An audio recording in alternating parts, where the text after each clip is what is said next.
السلام علیکم۔ کسی جگہ پر دو بوڑھے آدمی رہتے تھے۔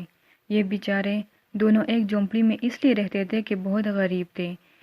ان کی بیگمات اور بچے ان سے دور شہر میں رہتے تھے۔ روز روز کی لڑائی جھگڑے سے تنگ آ کر ان دونوں بوڑھے آدمیوں نے اکٹھے رہنے کا فیصلہ کیا۔ یہ دونوں اس لیے گھر سے جھونپڑی میں منتقل ہو گئے تھے تاکہ ان کا بڑھاپا تو آرام و سکون سے گزرے اور انہیں عمر کے آخری حصے میں کچھ تو اطمینان نصیب ہو۔ یہ دونوں بوڑھے آدمی اس لیے بھی کوئی کام نہیں کرتے تھے کہ اس بڑھاپے میں اتنی سخت اور ہمت نہیں رکھتے تھے۔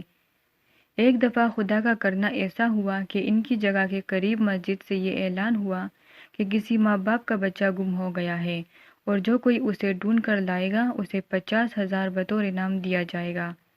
جب ان دونوں بوڑھے آدمیوں کے کانوں تک یہ اعلان پہنچا تو ان میں سے ایک نے بچہ ڈھونڈنے سے انکار کر دیا، جبکہ دوسرے بوڑھے نے سوچا کہ اگر وہ بچہ ڈھونڈنے کی کوشش کرے گا تو اس کے وارے نیارے ہو جائیں گے اور اسے اتنا بڑا انعام ملے گا کہ وہ اپنی باقی ساری زندگی سکھ چین سے گزار سکے گا۔ چنانچہ اگلے روز بوڑھا آدمی خود ہی بچہ ڈھونڈنے میں شہر جانے کی جدوجہد کرنے لگا اور بچے کو جھونپڑی سے لے کر شہر تک ہر جگہ تلاش کرنے لگا۔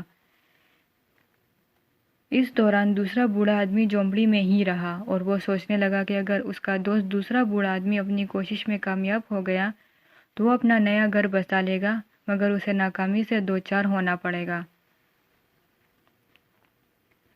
دوسرا آدمی صبح سے لے کر شام تک بچے کو ڈھونڈنے میں لگا رہا اور بالآخر وہ اپنی اس کوشش میں کامیاب ہوا اور بالآخر بچہ اسے مل گیا۔ وہ خوشی سے سرشار ہوا اور اس نے بچے کو گود لیا اور واپس اپنی جھونپڑی میں آ کر بچہ ماں باپ کے حوالے کیا۔ بچے کے ماں باپ نے وعدہ کے مطابق 50,000 روپے کا چیک بوڑھے کو دیا۔ بوڑھے آدمی نے 50,000 روپے پا کر اتنی خوشی کا اظہار کیا کہ جس کا کوئی حساب نہیں تھا۔ بوڑھا 50,000 روپے پا کر واپس جھونپڑی میں گیا جہاں اس نے دیکھا کہ بوڑھا آدمی لیٹا ہوا تھا اور غالباً اسے کوئی قتل کر کے چلا گیا۔ جس آدمی نے انعام جیتا تھا وہ جھونپڑی سے نکل کر شہر کی طرف چلا گیا اور اس نے وہاں ایک گھر خریدا اور خوشی سے رہنے لگا۔ اس طرح اس نے محنت کی وجہ سے اپنی زندگی آسان بنا لی۔